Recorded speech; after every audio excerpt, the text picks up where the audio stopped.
faut pas avoir honte en fait de gagner de l'argent en répondant à des problématiques qui tuent des vies tout simplement.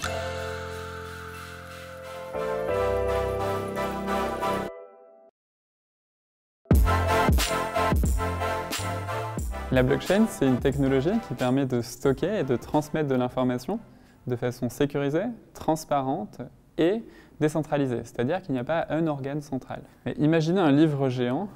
Nous, chez Meditect, on permet au laboratoire d'écrire dans le livre les numéros de série qui vont apposer sur les boîtes de médicaments. Nos pharmaciens, nos patients sur le terrain, ils vont lire dans le livre et ils vont vérifier si les numéros de série existent ou pas. Le livre, il est sécurisé, on ne peut pas effacer les informations qui sont dedans. Il est transparent. Tout le monde peut lire le livre et il est décentralisé, c'est-à-dire qu'il n'y a pas une seule personne qui va écrire les numéros de série, mais tous les laboratoires qui vont directement écrire dedans. En réalité, ce n'est pas un livre qui va relier des pages. Les pages, ce sont des blocs. Et ce n'est pas un livre qui relie des blocs, c'est une chaîne. C'est pour ça que ça s'appelle la blockchain.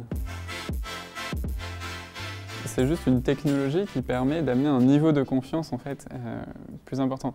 Le vrai problème, c'est que les gens imaginent que la blockchain peut résoudre tous les problèmes. En réalité, la blockchain ne va qu'amener un niveau de sécurité supplémentaire.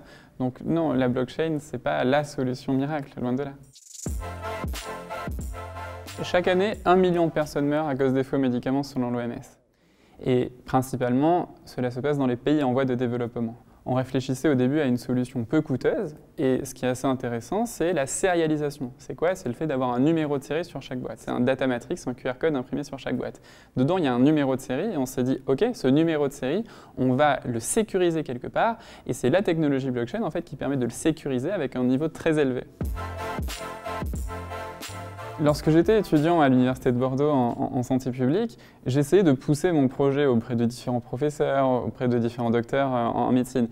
Et je cherchais en fait des partenaires avec qui monter le projet.